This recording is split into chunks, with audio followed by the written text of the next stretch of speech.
Hi everyone, and welcome to our webinar, Agile Product and User-Centered Design Methodologies, with our guest, Kate Valdes. I'd like to first tell you a little bit about our company and today's house rules before we get started. This webinar today is presented by XBOSoft. We're a software testing and quality assurance consulting company. We were founded in 2006. We help clients improve their software quality in a variety of industries, from healthcare to finance. And we do have offices in San Francisco, Beijing, and Amsterdam. Now, moving on to today's house rules. All participants, aside from our speakers today, are in listen-only mode. We do encourage you to post questions in the panel to the right of your screen, and we will try to field those questions throughout the webinar as well as at the end, depending on the time that we have available. You can also post your questions on Twitter to @XBOSoft using the hashtag today XBOSoftWebinar. We will try to respond to those questions as well, and those we don't get to will direct message or answer via our blog following the webinar.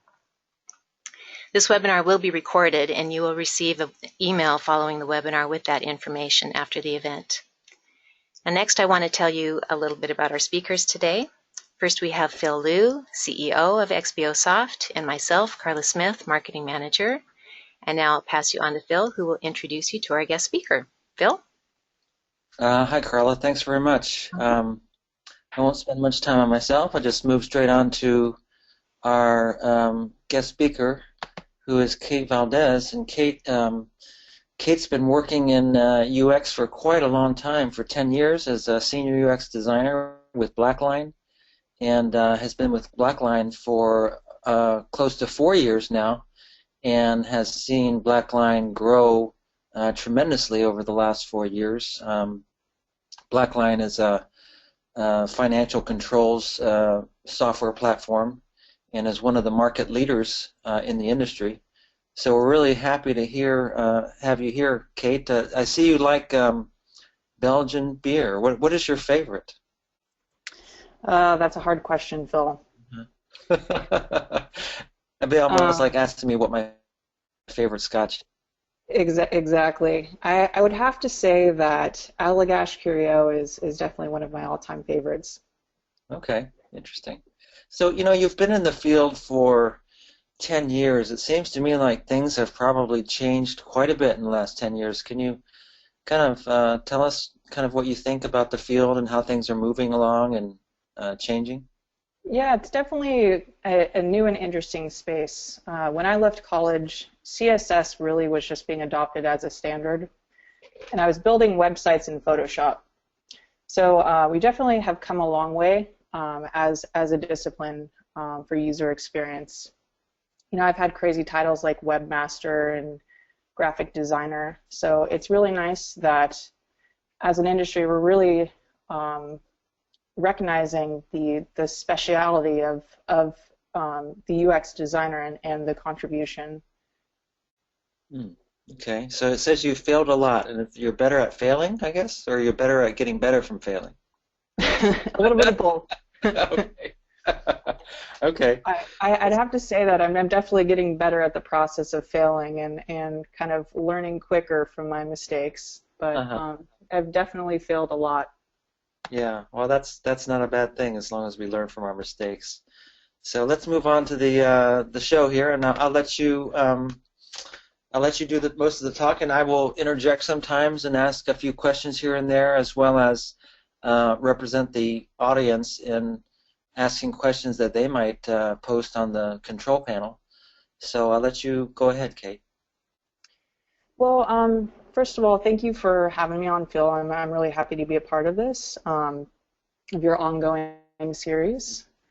I think, like podcasts, webinars are on the rise. This is a great forum for idea sharing. I think, especially as software technology professionals, we accumulate a lot of really specialized and/or inane knowledge about our environment. So today I'm happy to be sharing my perspective about one of my favorite topics, and that is the user. So your slide here says intersection of Agile and user-centered design. That's kind of an interesting slant on the subject. What do you mean by intersection? So really, it's when we talk about this intersection, we're talking about the intersection of process and methodology. And I'll really dive into how we kind of blend the two. Mm-hmm. So I'm willing to bet that if you're tuning in today, you probably have a technology background. You probably have spent some time, maybe copious amounts of time, building brands, products, and thinking about how to make them better. So today I'll be talking about how to bring the user's perspective into design and the benefit of doing so. So we can get the most out of our time and efforts and hopefully please the client along the way. So our agenda for today. So I'll do a brief introduction on Agile and user-centered design for those of you who are not familiar.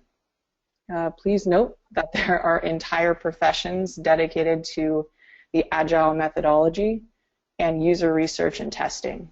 So I'm going to skim through a lot of really deep topics in order to give a full view of the UX research landscape. If you have any specific questions on the things I'm touching on, please feel free to ask at the end of this webinar or get in touch with me personally. So as designers, we're constantly oscillating between this 10,000-foot view, where we can see how kind of these larger components and goals and motivations fit together, and the 100-foot view, where we tactically implement a solution. So I've approached the organization of this presentation in some of the same way. So after a bit of orientation and talking through larger strategic topics, we'll look at a specific test plan and how it will inform work being done in the actual process, the Scrum or the Sprint. And then we'll zoom back out and talk about how to establish a culture of curiosity within an organization. That sounds like it'd be a tough one. It's harder than you think. Yeah. All right, so this webinar is for strategic product thinkers, anyone who wants to make better products faster, find out more about their users, foster a culture of user first, and anyone who wants to add value. So this could be designers, developers, product professionals, or executives. So the idea is that once we know how to make our users happier faster, we are optimizing resources and we're able to do more with less. So, and we are building products that our users actually like, which is kind of a big deal. So what is Agile? So no doubt you've heard this term. It is a buzzword, so it's game-changing, it's a silver bullet, promotes world peace, unicorns. I'm not quite sure why unicorns, but I definitely wanted to incorporate this picture. Well, you're a designer or graphic artist, so. Exactly. I have to get my fill of unicorns and magic. So what Agile actually is. So it's a movement challenging traditional software development methods. So adopting lean manufacturing principles with the goal of eliminating waste. So we recognize that going into a dark cave and emerging years later with a feature-rich product is an extremely poor strategy. So the rapid cycle of innovation does not afford years to market. It takes you a long time to produce an idea. Somebody's already done it better. So even greater is the danger that once you present your product, you've just spent years of your time and money building something that gets no traction with your audience. So people hate what you build. So Agile promotes small, quick, meaningful, measured chunks. So starting with a minimum viable product, or MVP, and iterating upon it. You know, that's interesting. I never really thought about it, but Agile and you know, the becoming of the raising up of importance of UX design, they really go together because you know, those quick iterations and people give feedback, and the whole purpose of the quick iterations is to get feedback, but a lot of times that feedback is not necessarily on functions, you know, like can I print reports, but really the way things look and the way things are arranged. So, you know, you've really kind of touched on an interesting subject, that these two things are really combined together, Agile and UX design. Absolutely. And the quicker we can get to the feedback, the better. Mm-hmm. So, and that's really what the first principle of the Agile Manifesto is all about. So it states that our highest priority is to satisfy the customer through early and continuous delivery of valuable software. So what that essentially saying is get it out in the wild. So let our users break it, let our users give us that direct feedback, so we can incorporate that and make it better with minimal loss. Let's say if we took a step in the wrong direction somewhere. So don't organizations sometimes kind of fight with themselves and thinking, what if I throw something out there that their clients don't like? And what if that, ruins my reputation, or people think it's terrible or whatever? Yeah, absolutely. I mean, nobody wants to promote something as the next big solution and have it blow up in their faces. So, but we have to start promoting this. It's kind of a cultural thing where we can take risks and try new things, and we have to internally understand that some of them aren't going to take off like others, and the more we are able to try in kind of a minimal loss structured environment, the easier it will be to find the correct solution.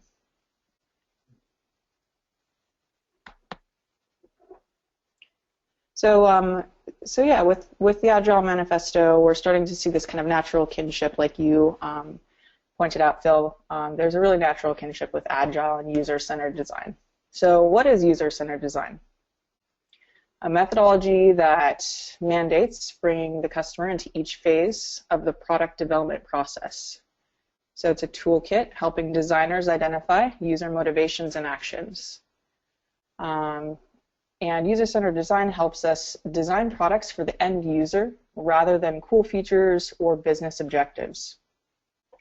Once we start making design decisions which are in alignment with user motivations, we aren't just doing the work of a graphic designer anymore. We are actually providing a better user experience.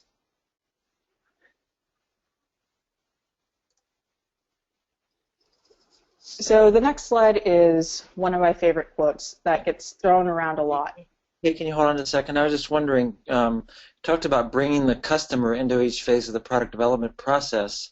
Mm-hmm. In Agile we have a product owner. So is that the same thing as a product owner, or do you think it's actually, for UCD, important to bring real customers into it and really take a look at things? Well, I think yes to both of those things. So we really need to empower everybody who's involved in the whole process. So this is cross-functional team members, this is product owners, this is designers, this is developers.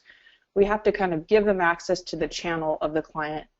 More often than not, product professionals will be the ones kind of leading this discussion, and they're kind of the holders for the user. But we really want to empower everybody kind of from the ground up to start thinking about the user as they do their job. Mm-hmm.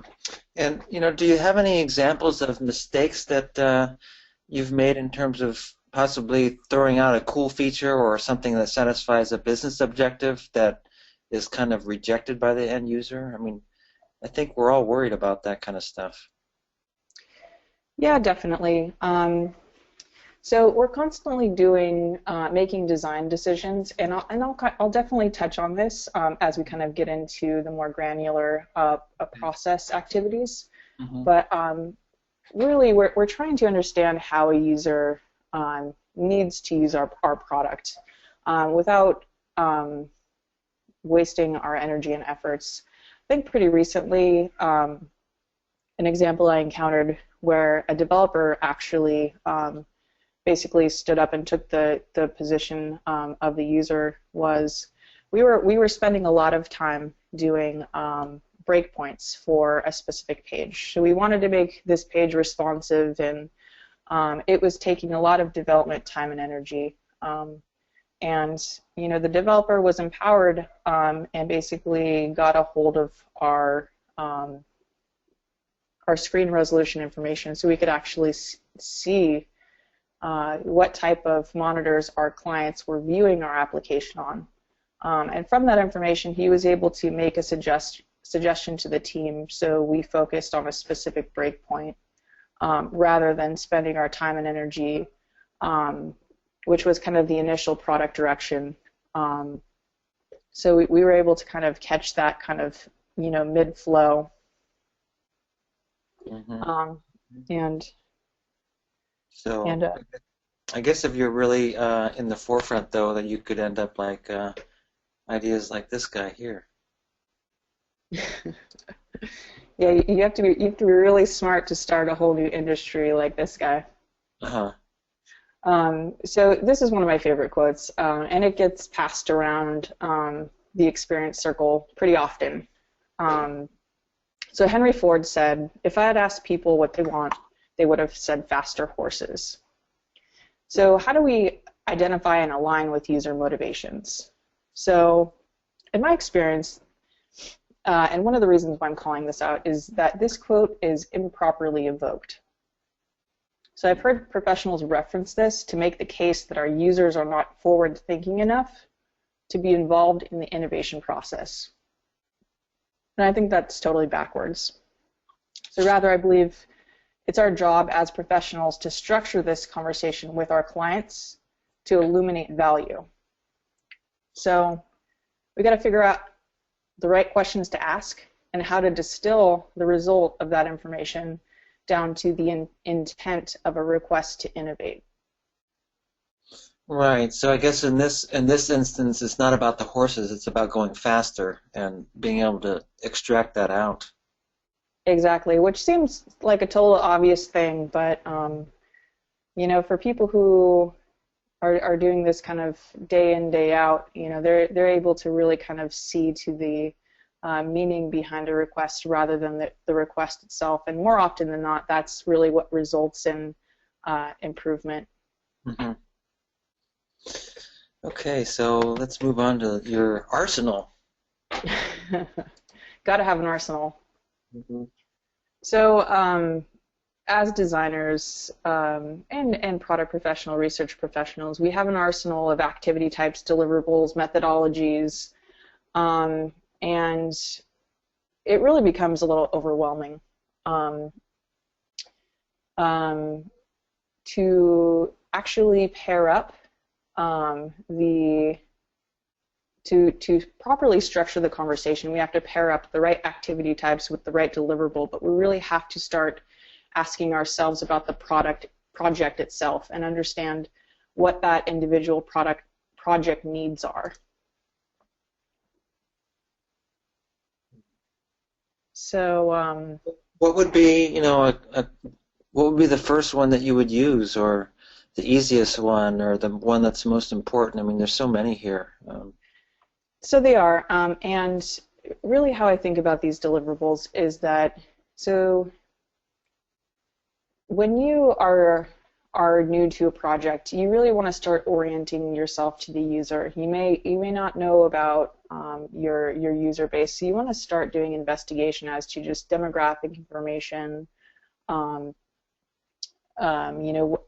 what age they are, how often they are online, how often, what kind of phones they have, just general kind of orienting information. And I think personas are pretty well known in the experience design world as a kind of common deliverable to really just put a face to the client.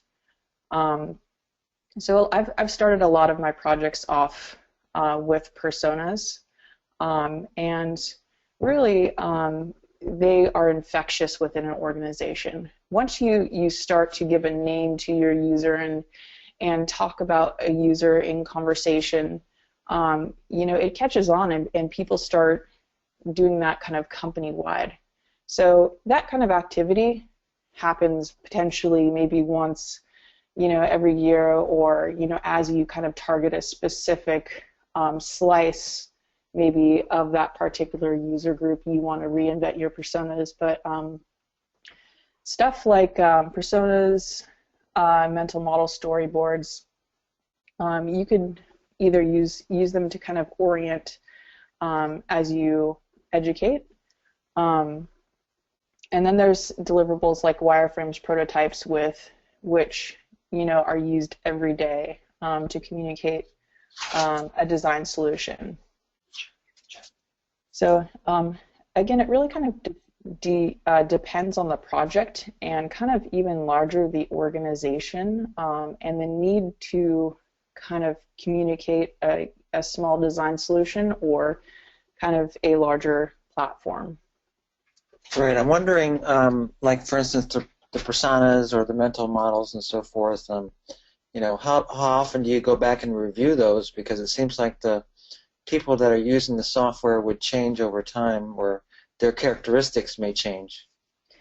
So you just touched on something that is kind of somewhat of a paradox with this intersection of Agile and user-centered design. So user-centered design really mandates that we take the time to kind of orient ourselves to who our users are. And more often than not, these deliverables are documentation. And Agile, mandates that we kind of reduce the amount of documentation, do as much as is necessary. And you're absolutely correct. In order to stay current, we should be updating these kind of, over and over and over.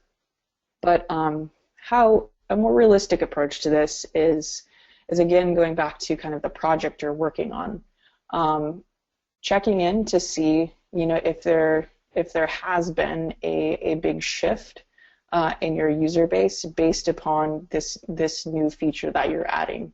So it's really kind of up to the individual team and need to figure out if they want to take the time and effort to do kind of another investigation or kind of use the underlying foundations of what is already there. Mm-hmm.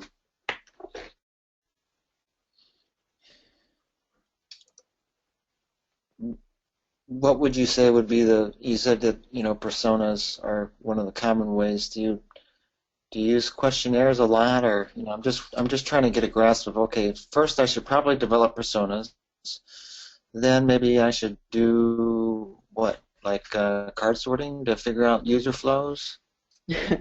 So I think your question is really in line with the next slide, which is when do we do what when? Oh, okay. Here we are. So how do we know what is the right deliverable or right activity for my specific project or scenario? And before we dive into that, I kind of want to talk about kind of an underlying something that you're going to run into. So basically, as researchers, we're taught to ask why to our clients. Why do you shop at Amazon? Because I hate going to the store. Why do you hate going to the store? Because I don't like to leave my apartment. Why don't you like leaving your apartment? Because traffic is really bad and it takes forever to get anywhere. So if you ask why enough times, you really start to get to some interesting places where you can extract a learning. And before you reach out to your clients, I suggest start asking why within your organization. So, Phil, the reason why we do this is to get a better understanding of our environment and business needs. Mm-hmm. Okay. So, depending on the type of business you're running, you could have completely different user-centered design needs. So, user-centered design encourages us to make design decisions with the end users in mind. We can still do this and align with business objectives. So depending on the type of business, these objectives can vary widely. And a big part of this is budget. So not every company has a big design budget. So I think you and I previously had a conversation about the 80-20 rule. Mm-hmm. And how companies who don't have the budget to establish kind of the foundations of user research within their organization can do some really kind of high-level investigation to uncover some really meaningful potential issues with their product. So by taking a look at the environment and business needs, I think we are able to kind of align, stay in line with what we're trying to do as a company. You know, whether we already have a user base, whether we're trying to expand this user base, if we're trying to stay ahead of our competitors, maybe we can target some feature sets, you know, that they've got up on us. So really we're able to kind of look at the larger picture when we look at business needs. Mm-hmm. Yeah, I think that especially for startups, the part about validating the business idea is really important. Unfortunately, I've been part of startups where, you know, you start building something and then you find out 3, 4, or 5 months down the road that, oh shoot, this is not what users want. So it's not necessarily the design of the product itself or the placement and the actual UX of it, but the business idea. You know, people just don't want that particular thing, or there's no need for that kind of software. And so I think that the UX has a bigger part in startups, not just for the design and of the interface and the look and feel, but really validating whether or not you should be in business in the first place. I completely agree. Yeah, the business idea and kind of the experience of that, it's so intertwined with the startup, and the need to kind of validate whether, you know, your users are going to be responsive to that really is just essential, or, you know, you're not going to go very far. Mm-hmm. Mm-hmm. So, and another thing to note with startups too is that by conducting research, you're able to if you find that people hate what you're working on, you're able to actually make a pivot and move in a direction that is actually validated by your clients or potential customer user base. Right. All right, so I got a unicorn on there, so now we have a gorilla. So gorilla or not a gorilla? A structured repeatable process or gorilla? So in my career, when it comes to user research and testing, I find myself promoting the need for a structured and repeatable process. And then more often than not, going out and just doing guerrilla research. So tech companies are really starting to figure this out, though. There are so many great products and services available out there to help us set up these foundations of feedback within our organizations, which enable consistent and ongoing learning at every stage of the business. Yeah, so in terms of repeatable process, you're really talking about a process to get feedback and information on whether or not what you're doing is in the right alignment.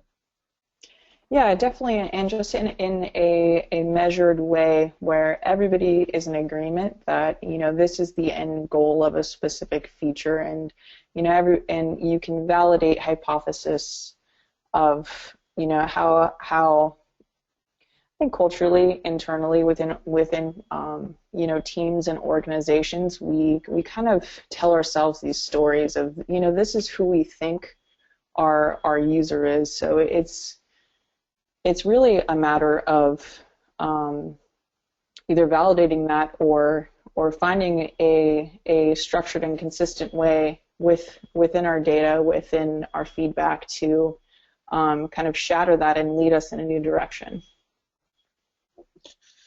Yeah, it seems like this would be a real issue, you know, in small organizations because they're not used to process, but also in large organizations because they might not place importance on this after the initial design. Exactly. So that, I mean, that's a real hard one, Phil. So validating whether a design is actually achieving a business goals is absolutely something that has a huge ROI. So if your business isn't bought off into this idea, then they're probably wasting a lot of money, time, and resources. And So checking in to kind of just gauge and get a temperature of, where your organization is as far as adopting these foundations of feedback. Here are the basic building blocks that I believe every company needs to have in order to really be working in kind of an agile and user-centered environment. So first is a quick deployment schedule with hopefully multivariate A/B testing. Phil, I'm sure you're very familiar with doing that kind of isolated environment testing. Sure, we do it all the time. It's can tell you a lot of stuff that you break down a lot of your assumptions as well. Exactly. And it's a way to really minimize risk too if you're testing an idea. So if you have a very crucial piece of your product or application that you may not want to push to all of your users, you can target a very specific and isolated segment of your user base to test with. So the second thing that I think is key is a solid analytical tool that is properly configured and managed. So this is a big undertaking, but the amount of learning you get from having constant data is just enormous. I mean, you mentioned properly configured and managed. I mean, it seems like you're always going to be getting this data, and I guess what you're saying is by managing, somebody has to really look at this data. Otherwise, so what? We have the data, right? Exactly. It actually needs to be curated so we can reference it to extract meaningful information from it. And more often than not, once you start getting multiple people kind of looking at this information and trying to make sense of it for their own specific projects, then you kind of get this like group understanding of what a specific data point means, and then you kind of angle at that and massage that for a while until it kind of unlocks the meaning. But an analytical tool doesn't really work if you're just going into Google Analytics, once every 5 months to check one metric, and you're not really following up or measuring that against any specific tasks. Mm-hmm. So, what would be, maybe this is not the forum for it, but maybe you can just throw out a couple names. I was wondering, what kind of tools are we talking about here, and do they cost a lot of money? Are they hard to implement? So there's quite a few, and the implementation is pretty easy. Normally, in a lot of environments, in modern software environments, some of the big names I think we're all familiar with Google Analytics, but New Relic is an option. I think App Dynamics is another example. And with Google Analytics and its peers, on the surface you just plop in a bit of code and you begin the process of tracking, but really that's just where the configuration actually starts. That's where you start listening to the conversation, and then in my viewpoint, the benefit really comes from having somebody manage that conversation and that data over time. Right. I mean, you may start inserting code and then you find out certain things and then you decide to measure something else or change something, right? Exactly. So once you begin to identify trends, then you can take action, and then you can validate whether the change that you made is working, is doing what you wanted it to do, or if people have responded in a negative way, you can catch that immediately. So the other big feedback of foundation, or foundation of feedback, excuse me, is usability testing. So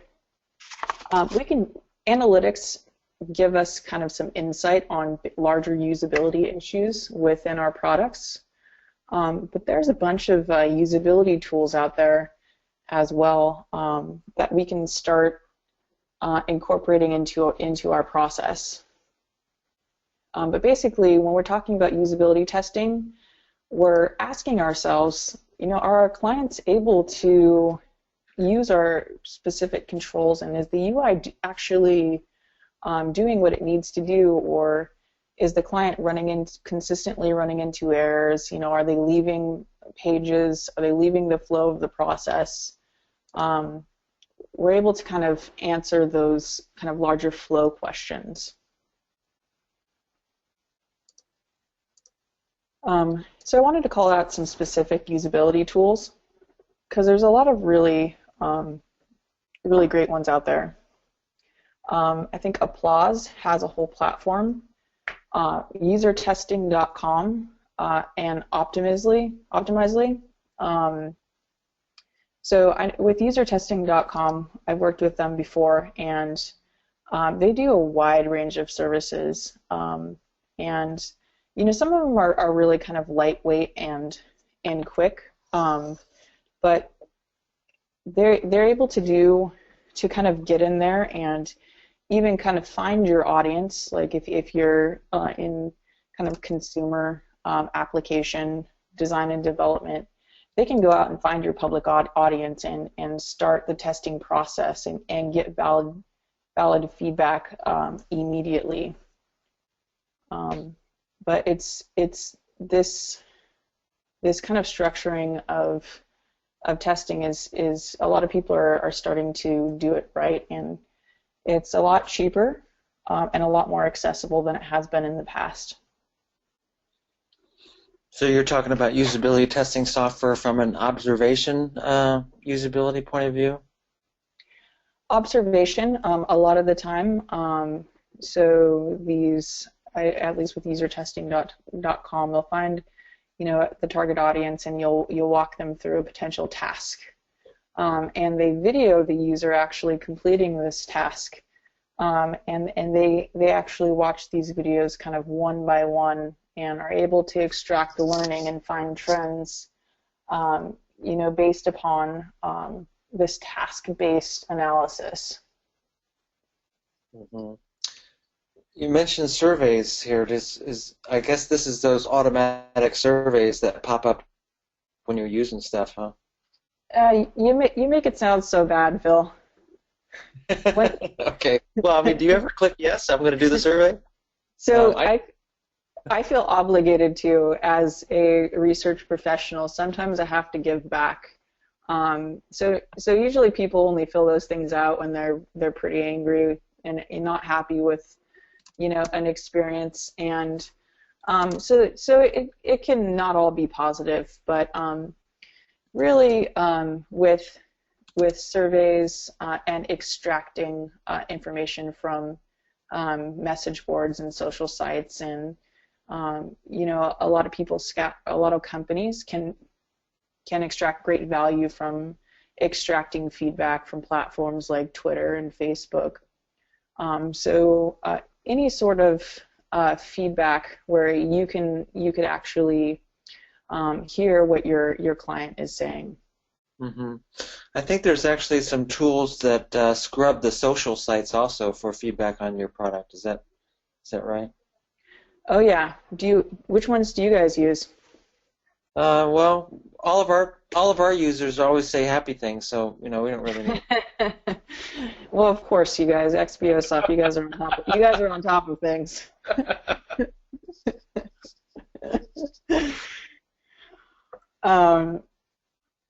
Absolutely. So. I think what we could do later on, Kate, together is we could write a blog that has some of these sites and some of these tools that you've mentioned here. A couple people are asking for them in the chat window, so we'll just put that in the blog follow up later on, and it's also we're going to be sending the recording out as well. So Yeah, that's perfect. And in kind of preparation for this presentation, I started putting together a list. So absolutely, Phil, we should kind of combine forces here, and I'd be happy to pass those along. Okay, great. All right, so integrating user-centered design into the process. So now we're starting to get down to that, 100-foot view here. So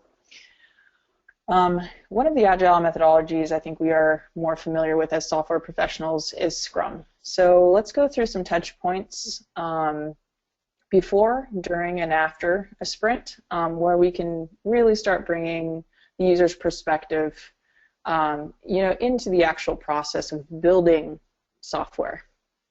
So this process, and I think I have a slide about each of these, but just to kind of give an overview here, really within each phase there's some discovery, some design that happens, and then we build what it is we set out to build. And then of course we measure the success and we repeat the process again. This is interesting because I'm wondering, so are you part of all of the Scrum teams in your company to go in and see if things worked out well and if things turn out the way that you thought and so forth? Absolutely. So I've done both. I've actually been an active participant within Scrum teams, and I've worked in environments where you work more in kind of like an agency setting where you're kind of delivering a design artifact and the development team kind of works up off of that. But really what I found is the only way to really measure your successful design and after the completion of a sprint really have a product that has the design integrity that you intended on is really being a part of that Scrum from start to finish, really supporting that technology and development team. So I guess this kind of brings up the next issue, which is the definition of done. Sometimes a developer may not implement things the way that you designed it to be, but just implements the core functionality, but maybe doesn't look the right way that you wanted. So it seems like that'd be difficult. It is. So I spend a lot of time working with developers to ensure that, pixel for pixel, what it is that is being built looks exactly like the comps that we are showcasing and submitting. And really the process isn't as hard as some may think. With having design embedded in a team, you're sitting next to the people who are actually building what you're designing. So if they have any questions, it's just right over the shoulder. You guys can work through any issues. And as I'll talk about once we get to the development slide, this is extremely useful because no matter how thoughtful your design is, development is going to uncover some issues. So understanding that the end product is never going to look exactly like our design. The two of you can kind of, and by two of you I mean design and development, can really ensure that the output is successful from a design perspective, from a business perspective, and a technology perspective. Should we go backwards or forward, Kate?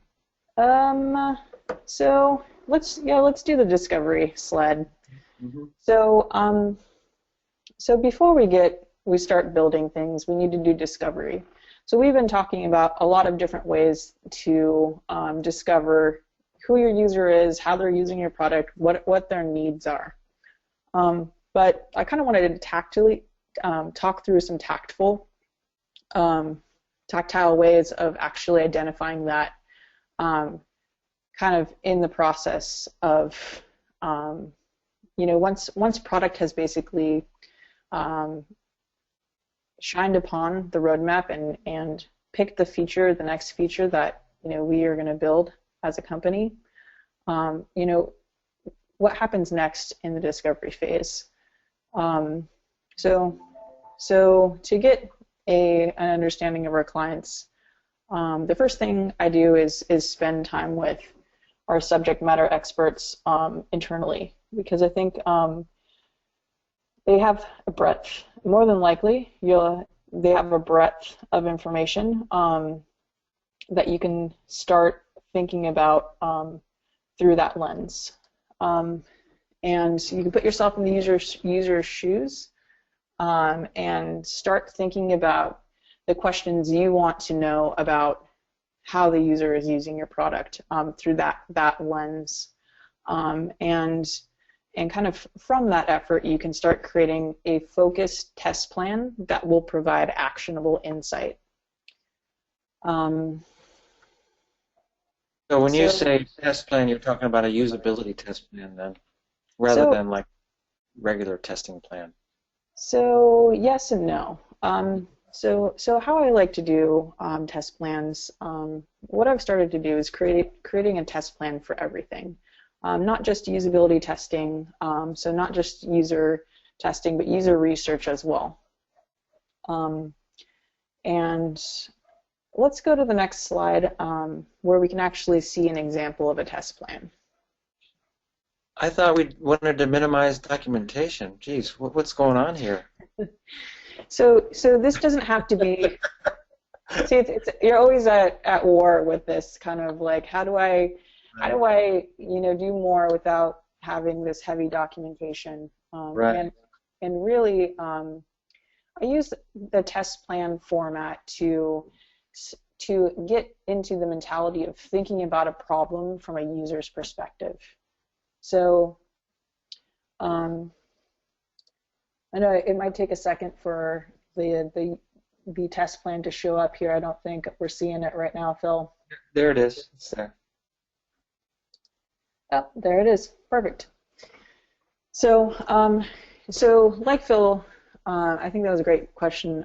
So like you were saying, Phil, I don't just create test plans for usability testing.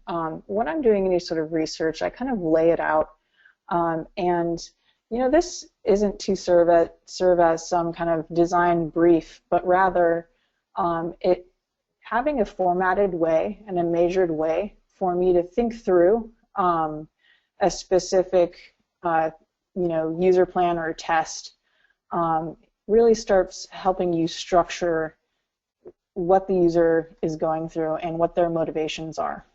So to create a successful focused test plan, it needs to be clear, concise, and have context. So I pulled this example off of smashmag.org.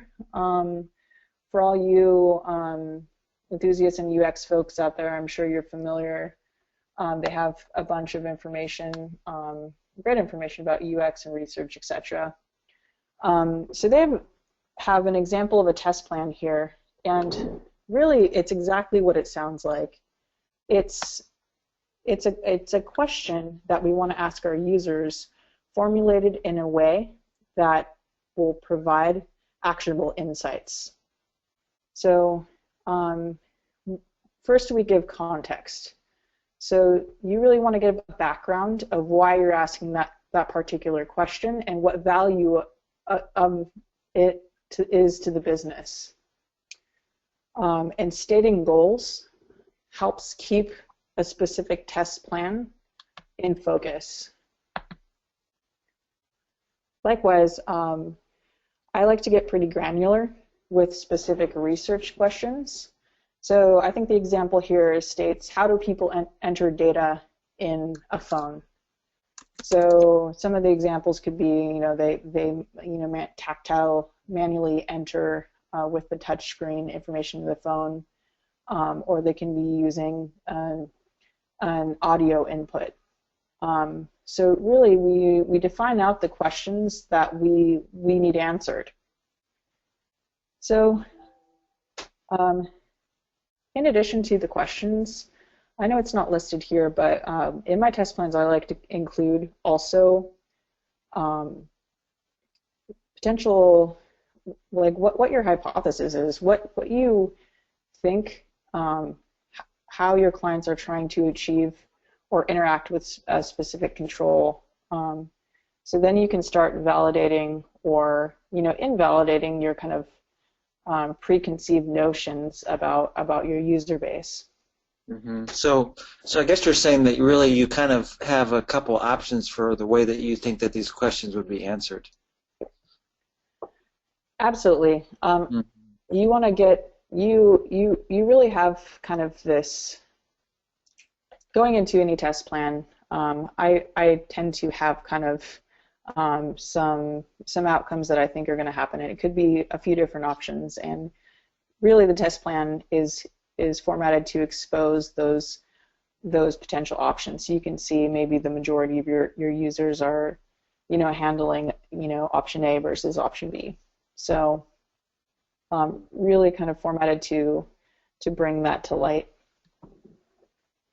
So the big takeaway, I think, from sharing this test plan is that this can be kind of a formatted yet unrigid way of standardizing feedback. It's really low budget. Anybody can put this together, and the value is that it really helps you think through all the different factors that are in play when you're asking a specific design question. Yeah, I guess the problem is that I'm looking at the methodology here that a lot of companies don't have those kinds of resources to have a real lab that's recording people and invite 20 participants in and stuff like that. What should we do for that kind of environment? Yeah, I mean, that's a great question. So some of the more guerrilla testing I've done, which is, instead of setting up a lab and inviting people to come, to an actual physical location, you could mimic that same kind of test plan or test environment within a SurveyMonkey survey. So it's a little less annoying than the pop-ups that you see as you're on a website. People, and sometimes you get client champions that opt in to actually provide feedback, and you can target that audience when you have kind of specific test plans in mind. And the cost of that is pretty minimal. I think you can use tools like SurveyMonkey, which are free to a specific point. But you could really start to get more meticulous with the questions you're asking to your clients. Yeah. Okay. Well, I guess we got to run a 10-second 100 meters here because we're running up against the edge on time here, Kate. Well, that's perfect because we're pretty close to the end. Okay. So moving on to Sprint Zero. So the design work that's actually done. So as designers, a lot of the time that we spend is developing prototypes, and essentially we're defining user behavior for all the different actions that we're identifying that a user needs to accomplish.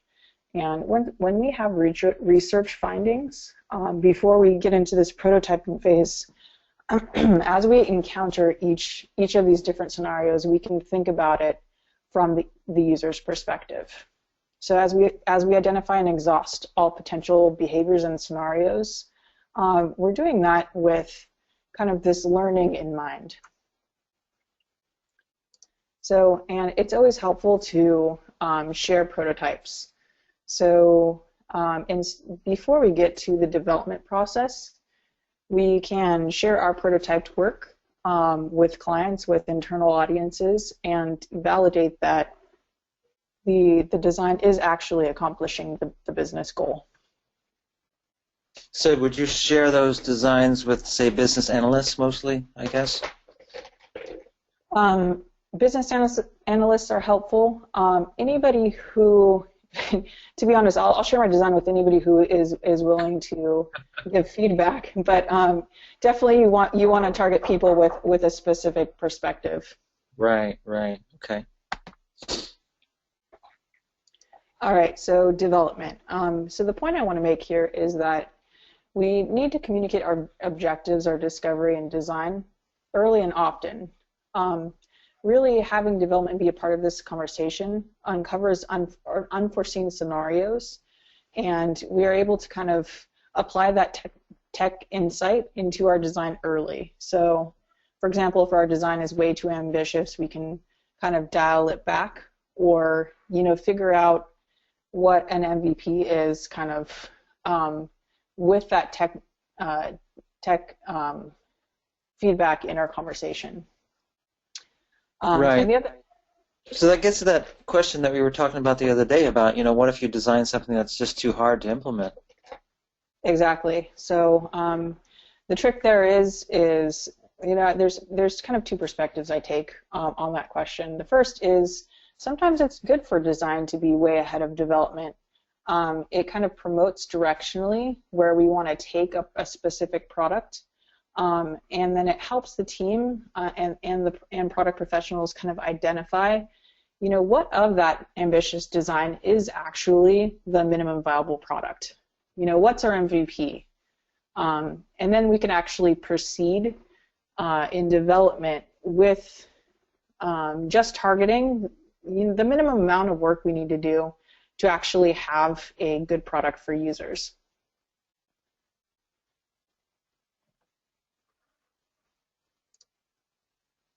All right, should we jump to the last step here? So after we've released something into Wild is the point where we need to measure. So we've been talking about kind of user testing as we've gone along here. And really this is the point where you get to kind of utilize all the foundations and all the different resources that you have put into place by doing research early and often.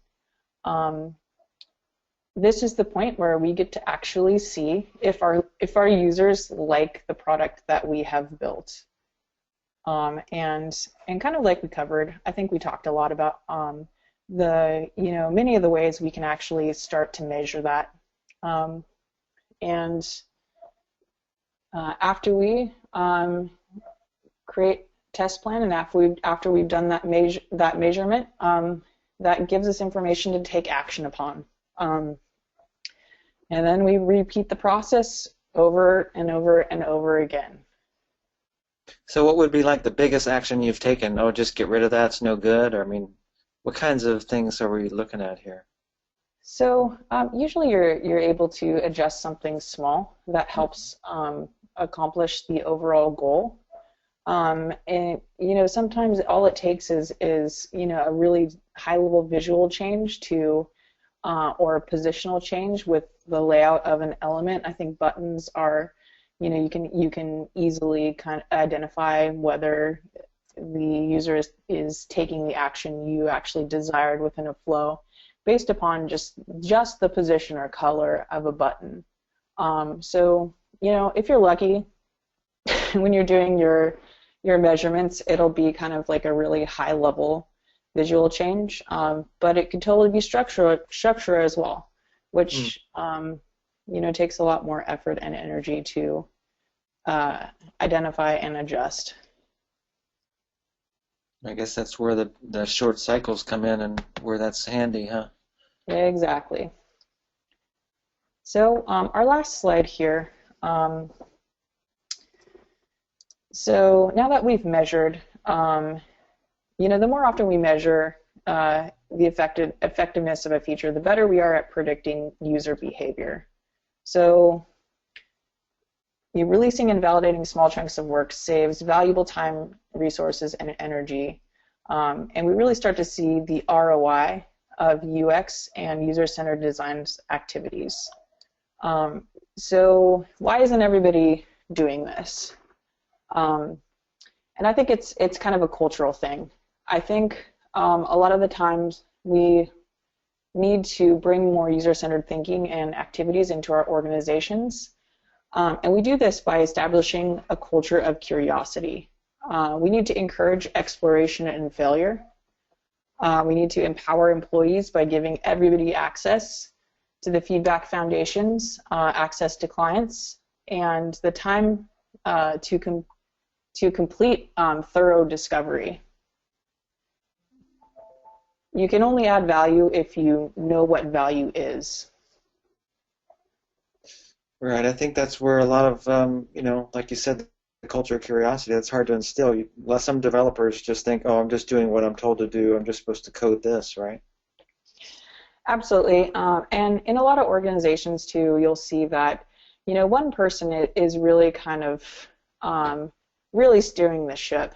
And it's really hard to kind of shift the focus and the perspective to kind of a more user-oriented kind of steering mechanism or leadership, rather than you just having an internal expert kind of guide the path. Mm-hmm. So that's the life of a lonely UX designer. Pretty crazy, right? Yes. Well, I think we've come to the end, Kate. Thanks a lot for sharing your insights and your experience on UX design and how it fits into Agile and this whole process here. It's been really enlightening, and thanks very much. Yeah, it's my pleasure, Phil. Yeah, thanks so much, Kate, and thank you, Phil. Thank you all very much for attending our webinar today. You'll be hearing from us in the next couple of days with links to the slideshow and the recorded version. We'll also get a blog response out with detailed information about tools and resources, as we mentioned earlier. Do watch for information on next month's webinar coming up on top Agile challenges and how to overcome them with Greg Burns, also from Blackline. That'll be coming right up on December 1st. We really appreciate your feedback, so take a bit of time and drop us a brief email at services@xbosoft.com to let us know your thoughts about today's webinar. Thank you so much, everybody, and have a great day. Bye-bye. Thanks. Thank you.